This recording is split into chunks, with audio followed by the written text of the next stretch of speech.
इसके बाद कुछ अकाउंटिंग कन्वेंशंस हैं बड़े बेसिक, इनको हम फंडामेंटल प्रिंसिपल्स भी कह सकते हैं अकाउंटिंग के।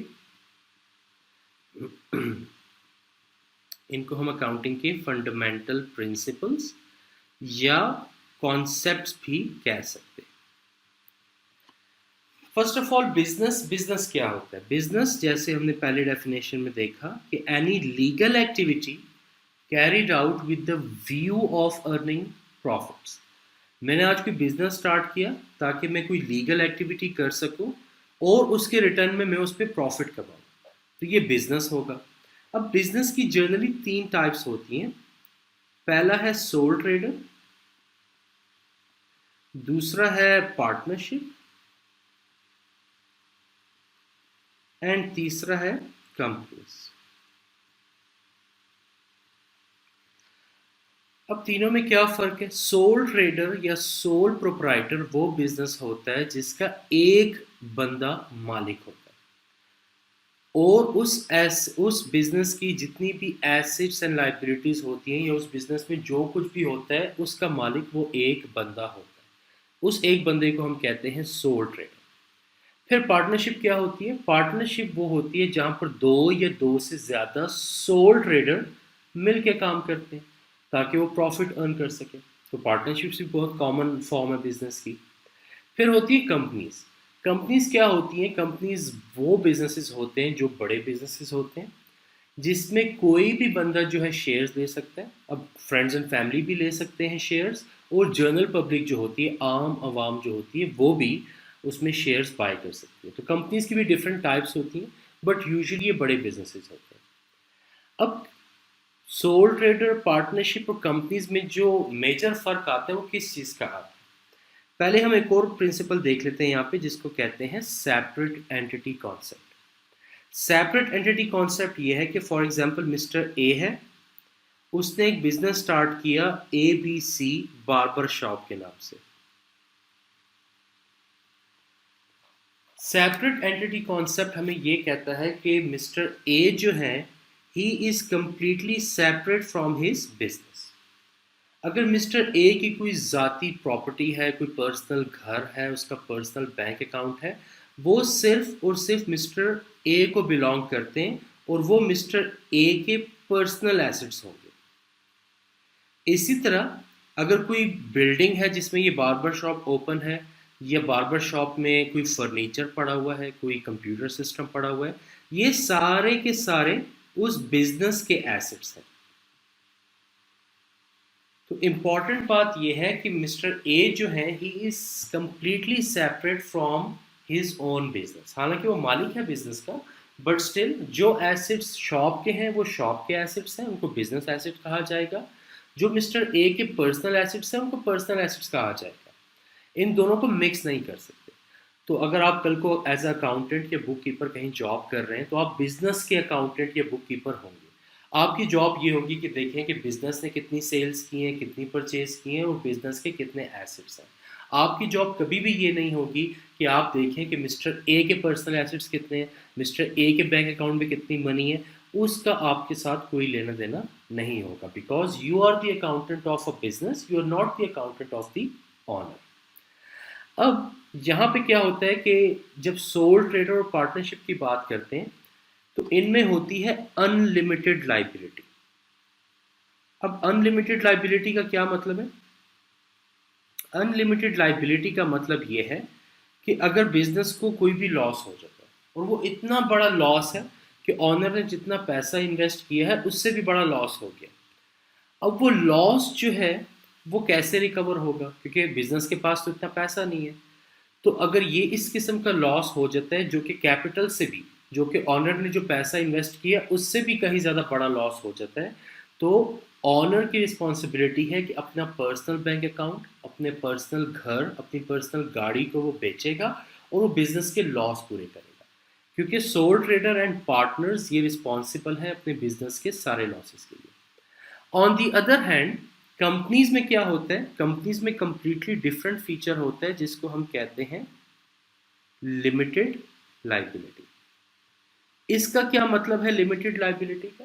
लिमिटेड लाइबिलिटी का मतलब यह है कि जो शेयर होल्डर, क्योंकि कंपनीज के जो मालिकान होते हैं, ये कंपनीज के जो ऑनर्स होते हैं उनको शेयर होल्डर्स कहा जाता है, और शेयर होल्डर कंपनी में पैसा इन्वेस्ट करते हैं और कंपनी को स्टार्ट करते हैं। अब कल को अगर कंपनी में इतना बड़ा लॉस हो जाता है कि वो इन्वेस्टेड अमाउंट से भी बड़ा लॉस हो जाता है, तो उस लॉस को कैसे पूरा किया जाएगा?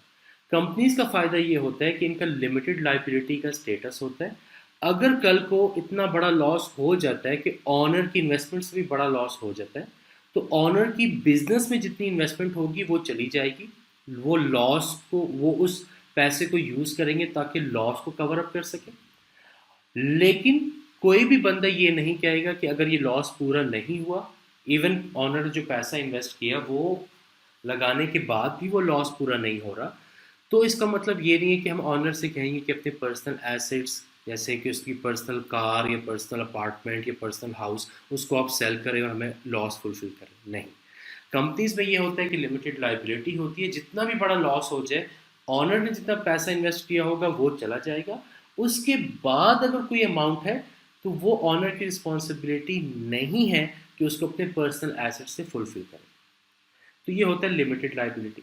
अब बिजनेस कौन सा बेहतर है? सोल ट्रेड और पार्टनरशिप ये छोटे बिजनेसेस होते हैं यूजुअली, कंपनीज जो है कि बड़े बिजनेसेस होते हैं। ठीक है, अब कोई भी बिजनेस अगर फर्स्ट टाइम स्टार्ट होगा तो as a sole trader start होगा, फिर थोड़े टाइम बाद जब उसको एक्सपेंड करेंगे तो हम पार्टनर्स इंक्लूड कर लेंगे, पार्टनरशिप बिजनेस हो जाएगी। फिर कंपनीज की बात आएगी तो पहले as a private company operate करेंगे कुछ अर्सा, फिर फर्दर एक्सपेंड करना होगा तो पब्लिक लिमिटेड कंपनी, एक बड़ी लेवल की कंपनीज को हम बना लेंगे। तो ये होता है सेपरेट एंटिटी कॉन्सेप्ट, और ये कैसे हम यूज कर सकते हैं थ्री फॉर्म ऑफ बिजनेसेस में, वो भी हमने यहाँ पे देख लिया। फिर इसके बाद है प्रॉफिट। प्रॉफिट क्या होता है? फॉर एग्जाम्पल मैंने एक प्रोडक्ट बनाया $500 का। अब जब मैंने इसको सेल करूंगा तो ऑब्वियसली 500 का बना के 500 का तो नहीं बेचूंगा। लेट्स सपोज मैं इसको सेल कर रहा हूँ $700 का। तो इसका क्या मतलब है कि sale minus cost of sale, तो मेरे पास आ जाएगा प्रॉफिट। कि 700 का मैंने सेल किया, मेरी कॉस्ट थी 500, तो 200 का मेरे पास प्रॉफिट आ जाएगा। इसके ऑपोजिट देख लें, अगर सेल है 500 और कॉस्ट उसकी ज़्यादा है जो कि है 700, तो यहाँ पर -200 आ जाएगा और इसको हम कहेंगे लॉस। तो जब भी हम बिजनेस ऑपरेट करते हैं तो ज़रूरी नहीं है कि हमेशा प्रॉफिट हो, कभी प्रॉफिट भी हो सकता है और कभी लॉस भी हो सकता है। सेल माइनस कॉस्ट वो प्रॉफिट कहते हैं, या तो प्रॉफिट होगा या लॉस होगा। अगर पॉजिटिव वैल्यू है तो प्रॉफिट होगा, अगर नेगेटिव वैल्यू है तो लॉस होगा। एक और कॉन्सेप्ट है जिसको हम कहते हैं डुअलिटी प्रिंसिपल। डुअलिटी प्रिंसिपल का मतलब ये है कि जब भी किसी बिजनेस में कोई भी ट्रांजैक्शन हम परफॉर्म करते हैं तो हर ट्रांजैक्शन का हमेशा डबल इफेक्ट होता है। किस पे डबल इफेक्ट होता है? जो भी दो पार्टीज इन्वॉल्व होती हैं हर पार्टी पे डबल इफेक्ट होता है। फॉर एग्जाम्पल मिस्टर ए एक शॉप में गए ताकि वो कोई प्रोडक्ट ले सके। अब क्या होगा, प्रोडक्ट है फॉर एग्जाम्पल कंप्यूटर, वो कंप्यूटर बाय करने गए। अब क्या होगा, शॉपकीपर जो है मिस्टर ए को कंप्यूटर देगा और मिस्टर ए जो है इन रिटर्न वो कैश पे करेगा। अब अगर मिस्टर ए के पॉइंट ऑफ व्यू से सोचा जाए तो क्या हो रहा है यहाँ पे?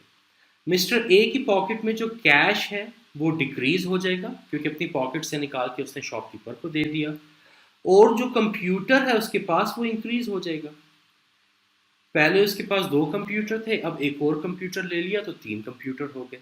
तो कैश जो है वो डिक्रीज हो जाएगा और कंप्यूटर जो है इंक्रीज हो जाएगा मिस्टर ए के पास। तो ये डबल इफेक्ट है। अब शॉपकीपर के पॉइंट ऑफ व्यू से सोचें, शॉपकीपर कैश रिसीव कर रहा है तो कैश उसके पास इंक्रीज हो जाएगा, और वो कंप्यूटर दे रहा है किसको? कस्टमर को, तो कंप्यूटर उसके पास डिक्रीज हो जाएगा। तो क्या मतलब है, चाहे इस ट्रांजैक्शन को आप शॉपकीपर के पॉइंट ऑफ व्यू से देखो या मिस्टर ए के पॉइंट ऑफ व्यू से देखो, हर ट्रांजैक्शन का हमेशा डबल इफेक्ट होता है। इसको हम कहते हैं डुअलिटी प्रिंसिपल। आगे चल के नेक्स्ट चैप्टर में हम देखेंगे कि इसी डुअलिटी प्रिंसिपल को यूज करते हुए हम अपनी ट्रांजैक्शंस या बिजनेस ट्रांजैक्शंस को रिकॉर्ड करते हैं, और उसके लिए जो सिस्टम हम यूज करते हैं उसको कहते हैं double entry system. Double entry system basically एक सिस्टम होता है जिसको यूज करके हम अपनी बिजनेस ट्रांजैक्शंस को रिकॉर्ड करते हैं। अब ये डबल क्यों होता है, ये सिंगल एंट्री या ट्रिपल एंट्री क्यों नहीं होता? क्योंकि रीज़न उसका ये है कि हर बिजनेस ट्रांजैक्शन जो हम परफॉर्म करते हैं उसका डबल इफेक्ट होता है, तो हर बंदे के पॉइंट ऑफ व्यू से डबल इफेक्ट ही रिकॉर्ड करना होता है। तो ये कुछ अकाउंटिंग कन्वेंशंस थी और ये काफ़ी इंपॉर्टेंट है क्योंकि इन्हीं को एक्चुअल में हम अप्लाई करेंगे throughout the FA1 course. So I hope you are clear with this.